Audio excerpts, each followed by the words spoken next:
ఆ red book రాసినవాడిని, నన్ను కాదుగా. ఆ రెడ్ బుక్ రాసినవాడిని అడగాలి. నన్ను అడిగితే లాభం? అమ్మడు రాంబాబు పేరు ఉందో లేదో ఉందంటున్నాడుగా. ఏమన్నాడు? ఇంకా పేర్లు ఉన్నాయి అన్నాడు. ఆ రెడ్ బుక్ రాసిన పెద్ద మనిషి. నేను చెప్పాగా మొన్న నా పాటలో చెప్పా,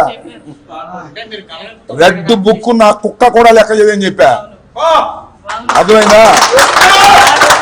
రెడ్ బుక్కి భయపడేవాళ్ళమా మేము?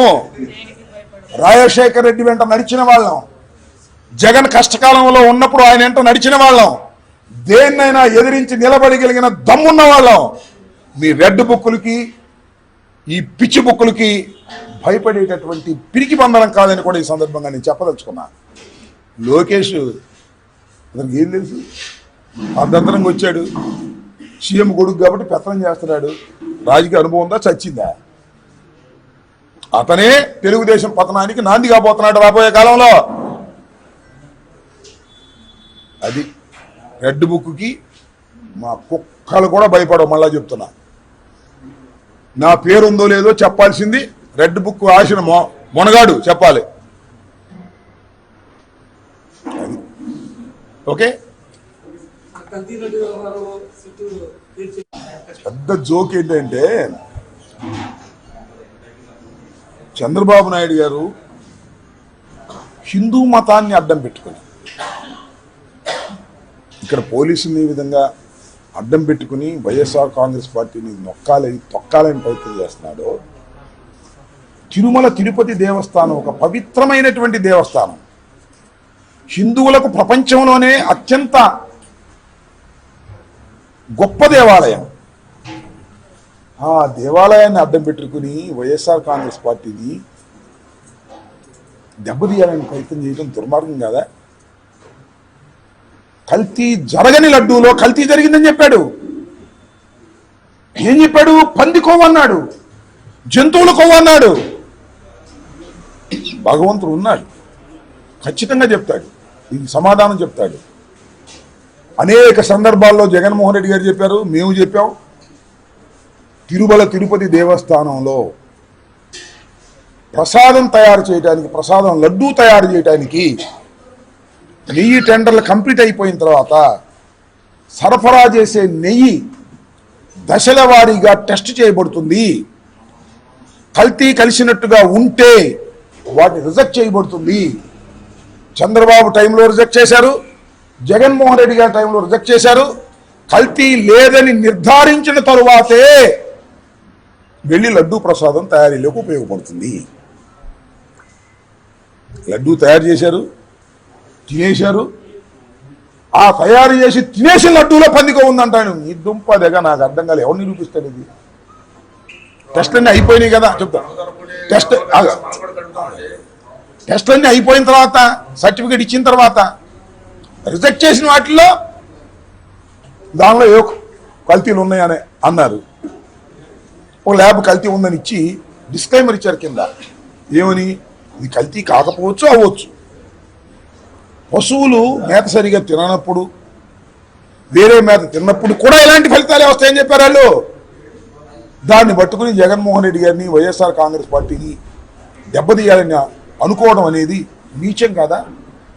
ఇక్కడ ఏ విధంగా పోలీసులను అడ్డం పెట్టుకొని వైఎస్ఆర్ కాంగ్రెస్ పార్టీని దెబ్బతీయాలనుకుంటున్నారో, అక్కడ దేవాలయాన్ని అడ్డం పెట్టుకుని వైఎస్ఆర్ కాంగ్రెస్ పార్టీని, జగన్మోహన్ రెడ్డి గారిని దెబ్బతీయాలనుకోవటం ధర్మమా? హిందూ సాంప్రదాయం అంగీకరిస్తుందా? ఆ భగవంతుడు వెంకటేశ్వర స్వామి అంగీకరిస్తాడా? అనుభవిస్తావు చంద్రబాబు అని మనం చేస్తున్నా.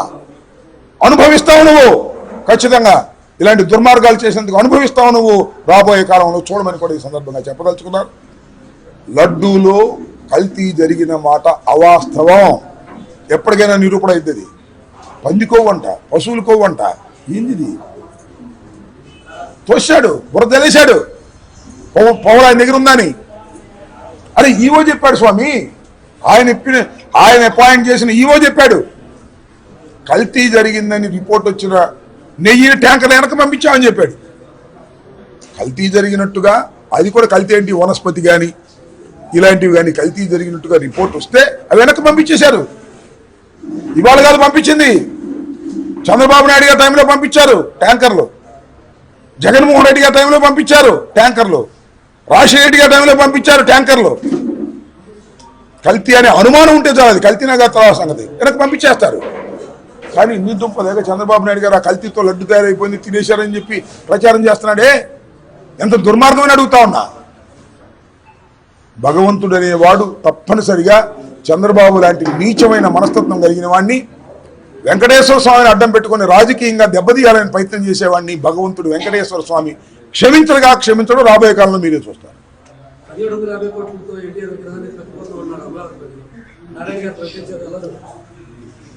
ఏమో జనసేన వాళ్ళు ఒప్పుకోవట్లేదు కదా, నాకేం తెలుసు.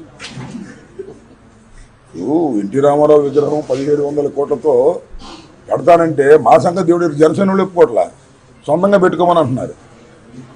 ఎన్టీ రామారావు కొడుకులు బోళంది ఉన్నారు, చంద్రబాబు ఉన్నాడు, వాళ్ళు డబ్బులేసి పెట్టుకోమంటున్నారు. ప్రభుత్వ సొమ్ముతో ఎందుకు అంటున్నారు? అన్ని దుంపలేగా.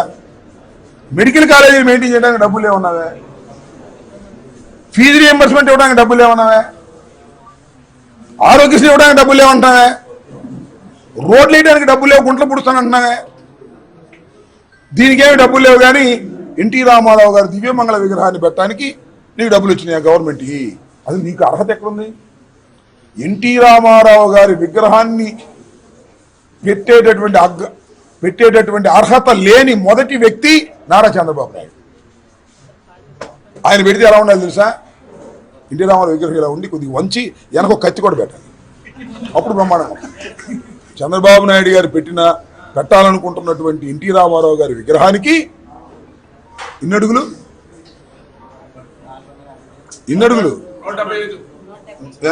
మరి అన్ని అడుగుల్లో మధ్యలో కొద్దిగా అట్ట వంచి వెనక పెద్ద కత్తి పిడి పెట్టాల, అప్పుడు బ్రహ్మాండంగా ఉంటుంది. అన్ని దుర్మార్గమైనటువంటి చంద్రబాబు నాయుడుకి అసలు అర్హత ఉందండి? వెన్నుపోటు పొడిచి చంద్రబాబు నాయుడు అధికారంలోకి ఎన్టీ రామారావు అధికారంలోకి దించేసి చెప్పులేసి, అలాంటి చంద్రబాబు నాయుడు గారికి అసలు ఎన్టీ రామారావు విగ్రహం పెట్టే అర్హత ఉందా? అది కూడా ప్రభుత్వ సొమ్ముతో పెడతారంట. మరి మా సంగతి దేవుడు కాదు, జనసేన వాళ్ళు ఒప్పుకోవట్లేదు. జనసేన వాళ్ళే అసలు నువ్వు నీ డబ్బుతో పెట్టుకో, నీ దగ్గర డబ్బులు లేవా, లేదా బాలకృష్ణ దగ్గర డబ్బులు లేవా, ఎన్టీ రామారావు కుటుంబానికి డబ్బులు లేవా, వాళ్ళతో పెట్టుకోమంటున్నారు. ఇది ఉన్న పరిస్థితి. సరే, టైం విల్ డిసైడ్. భారతరత్న ఇవ్వాలన్నాడు, అది మాత్రం మాట్లాడు, సమయం వచ్చినప్పుడు మాట్లాడుతుంటాడు. విగ్రహం అంటాడు, మళ్ళీ ఇప్పుడు ప్రభుత్వంతో పెట్టాలంటాడు. రకరకాల నాటకాలు ఆడుతున్నాడు చంద్రబాబు నాయుడు గారు. రామారావుని అడ్డం పెట్టుకుని ఓట్లు దండుకోవాలనేటువంటి ప్రయత్నం చేస్తున్నాడు.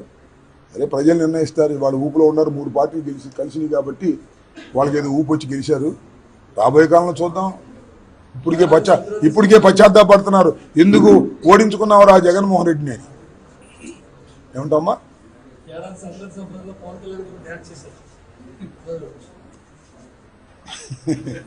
చేశాను, చూశారుగా. ఇంక దాని గురించి డ్యాన్స్ నేను ఈ సంవత్సరం వేయలే, అంతకుముందు కూడా వేసా.